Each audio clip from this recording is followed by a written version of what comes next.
শত্রুমুখর পরিবেশের মধ্যে থাকি এবং আমাদেরকে এরকম আন্দোলন করে করেই চলতে হয়। অর্থাৎ কখনোই কোনো স্থিতিশীল আর্থসামাজিক ব্যবস্থার মধ্যে আমরা ছিলাম না বা নাই।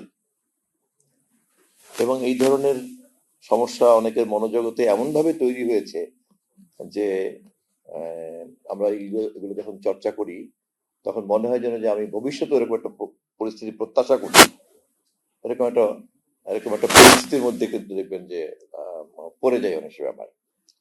কিন্তু আসলে যে এগুলো এক ধরনের আক্ষেপ, সেই ব্রিটিশ বিরোধী লড়াই পরে, তারপরে পাকিস্তান, তারপরে আবার আমাদের মহান স্বাধীনতা যুদ্ধ, তারপর স্বাধীনতা উত্তর বাংলাদেশে একদলীয় শাসন ব্যবস্থা, বহুদলীয় গণতান্ত্রিক ব্যবস্থার প্রবর্তন, আবার সেটা সামরিক শাসন, আবার সেটার বিরুদ্ধে সংগ্রাম আন্দোলন, আবার একটা রাজনৈতিক দল নির্বাচন, নির্বাচনের মধ্যে নির্বাচিত সরকার, আবার নির্বাচিত স্বৈরতন্ত্র, তারপর আবার নির্বাচিত স্বৈরতন্ত্রের ফেসিবাদে রূপান্তর, এবং তারপর আবার জুলাইয়ের গণঅভ্যুত্থান।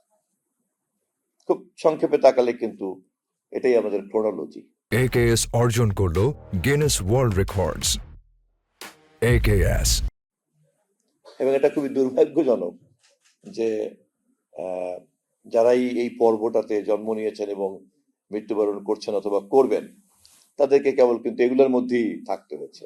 ম্যাডাম যেটা বললেন যে বিজনেস ফ্রেন্ডলি একটা রাষ্ট্র, একটা মানবতা বান্ধব একটা রাষ্ট্র, মানুষের যে শাশ্বত যে সমস্ত আকাঙ্ক্ষা থাকে, তার যে প্রতিভা থাকে, যোগ্যতা থাকে, সেটাকে বিকশিত করতে পারে, সেটার জন্য একটা ফ্রেন্ডলি রাষ্ট্র তাহলে আমরা কখনোই কিন্তু করতে পারি নাই।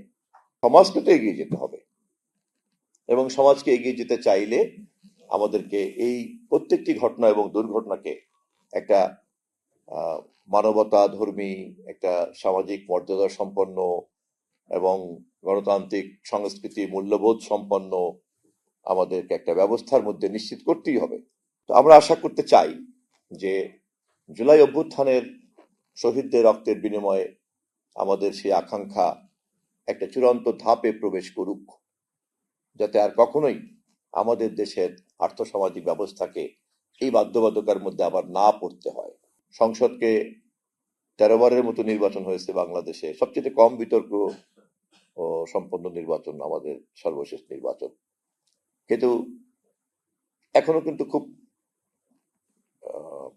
সুদৃঢ়ভাবে দাবি করতে পারছি না যে আমাদের সংসদীয় ব্যবস্থা একটা কাঠামোতে দাঁড়িয়েছে। একথা কিন্তু আমরা এখনো বলতে পারছি না। আমরা কিন্তু একথা এখনো বলতে পারছি না যে আমরা আমাদের কাঙ্ক্ষিত বিচার ব্যবস্থার জায়গাটা দাঁড়িয়ে পড়েছি। আমি রাষ্ট্র সম্পর্কে, রাজনীতি সম্পর্কে, অন্যান্য দর্শনের কথা বাদ দিলাম, সাধারণ যে গণতান্ত্রিক মূল্যবোধ সম্পন্ন যে চিন্তা, সেই চিন্তার আলোকেও রাষ্ট্রের যে নির্বাহী বিভাগ, বিচার বিভাগ, আইন বিভাগ এবং তার যে একটা প্রাতিষ্ঠানিক কাঠামো থাকা দরকার, তা কিন্তু আমরা এখন অর্জন করতে পারিনি। এবং এবারের এই রক্ত প্রাণের বিনিময়ে যদি আমরা এটা অর্জন করতে না পারি, তাহলে কিন্তু আমাদেরকে ভাবতে হবে যে আমাদের টোটাল সোশিও ইকোনমিক সিস্টেমের ডিএনএতে কোনো অন্য কিছু আছে কিনা, যা রাষ্ট্রবিজ্ঞানীরা এখনো অথবা সমাজ বিজ্ঞানীরা এখনো ডিটেক্ট করতে পারেন নাই। আমি মনে করি এই ধরনের গবেষণামূলক দৃষ্টিভঙ্গি থেকে যদি জুলাইকে আমরা দেখার চেষ্টা করি, তাহলে প্রকৃত অর্থে জুলাইকে শহীদদের প্রতি আমাদের শ্রদ্ধাটা নিবেদন করা হবে।